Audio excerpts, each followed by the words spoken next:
Labdien, cienījamie skatītāji, un šodien mums ir tēma mūsu kompleksi. Esat ievērojuši, ka cilvēki ļoti uztraucas par to, kā viņi izskatās. Tas ir viens.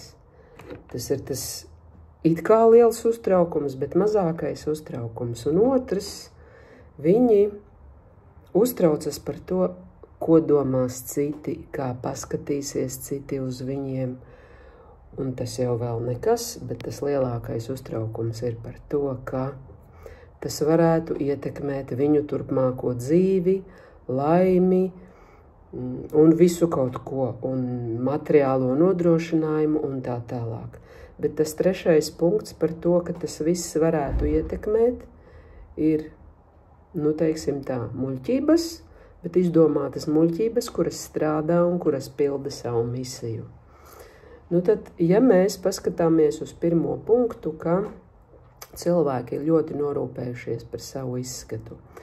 Pirmais, kas man nāk prātā, kas ir jādara vecākiem un jādara mums pašiem, kuri vairs nav atkarīgi no vecākiem, ir jāsāk sevi pieņemt. Šī nodrāstā frāze, jā. Tas nav nemaz tik grūti izdarīt, sākt sevi pieņemt. Vieglāk ir paņemt cigareti, vai saltiņu, vai konču, vai kādu glāzīti sevi ieliet. Tas taču ir vieglāk. Vieglāk ir parādīt uz otru, pateikt, paskaties, ka viņš tur ir nodzeries vai vēl kaut ko. Pasties, viņš ļūdz pa kreisi, viņam tāda sieva, bet viņš iet pa kreisi. Un kāpēc viņš ir tāds maita? Viņam ir tik laba sieva. Tas taču ir vieglāk, vai ne? Vai paskatīties, kas otram ir virsū un cik otram ir naudas maciņā. Tas taču arī ir vieglāk.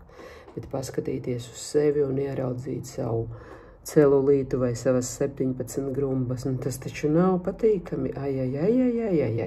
Lūk, tad, kad mēs sāksim sevi pieņemt, tad arī mums otrais un trešais punkts pazudīs. Bet, kas ir interesantākais, šie punkti nepazūd ne 30, 40, 50, 60, 70 gadu vecumā. Un iedomājieties, ka cilvēks 70 gados viņš kompleksē. Viņš kompleksēja 5 gados, viņš kompleksē 15 gados, 20, 30, un tā visu dzīvi viņš kompleksē. Bet dzīve ir nodzīvota un jau jāiet kapā 80 gados. Bet cilvēks vēl izdomā, ka viņš pirms nāves pakompleksēs. Un tas ir apbrīnojami, ka daudzi, it sevišķi Latvijas iedzīvotāji, veci večuki un vecenītes, kompleksē par kaut ko. Bet par ko vairs kompleksēt? Par vecumu. Priekškam par vecumu kompleksēt? Visi ir veci, un viņi tad ir. Tu zērkā jauns nelīdīsi, tu līdīsi vecs. Ja jaunam zērkā nav jālien. Esi gatavs ielīst tur, lien, jā, tev jābūt nesmukam un vecam. Bet vai vecs ir nesmuks, un tas atkal ir cits jautājums. Un cik daudz veci cilvēki patērē enerģijas saviem kompleksiem. Tā vietā, lai varbūt pasēdētu kopā ar mazbērniņu, kaut ko, ja var padarītu, vismaz pabūt blakus. Un ja ir pirmais punkts, tad ir visi 3 punkti pārējie. Es neatceros, par ko bija otrais punkts. Otrais bija punkts par to, cilvēki uztraucas, ko par viņiem padomās, ka uz viņiem skatīsies. Ticiet man, neviens cilvēks nav tik satraucies par jūsu nepilnībām kā jūs pats. Jo vairāk jūs savām nepilnībām pievērsīsiet uzmanību, jo vairāk citi pievērsīs uzmanību jūsu nepilnībām. Vismaz jums tā liksies. Un visus uztrauc tikai pašu nepilnības. Citu nepilnības nevienu neuztrauc. Pilnīgi un nekad.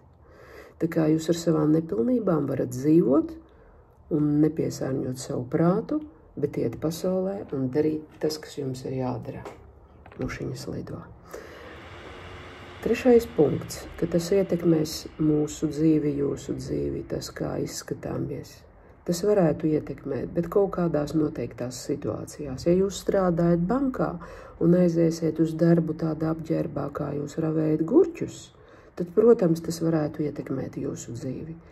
Ja jūs uz vecāku sapulci aiziesiet paģirains un smirdīgs, nenomazgājies, bārdu nenodzinis vai vēl kaut kā, ja ir sieviete, nezinu, galīgais pampusi un smirdīga, tas noteikti ietekmēs jūsu dzīvi un uz ilgu laiku.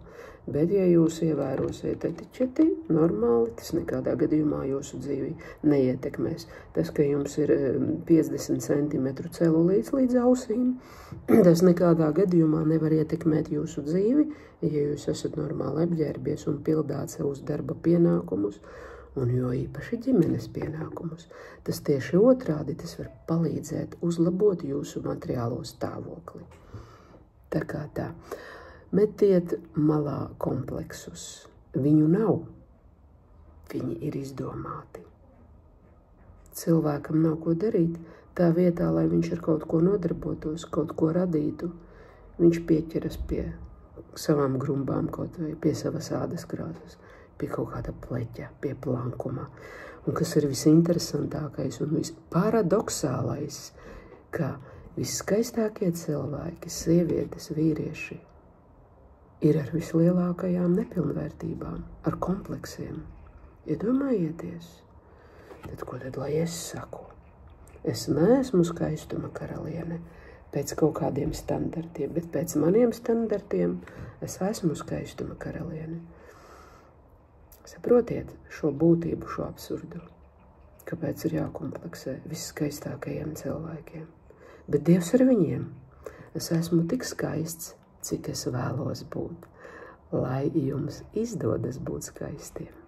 Tā tiekamies nākamajā postā, vai kā to tur sauc.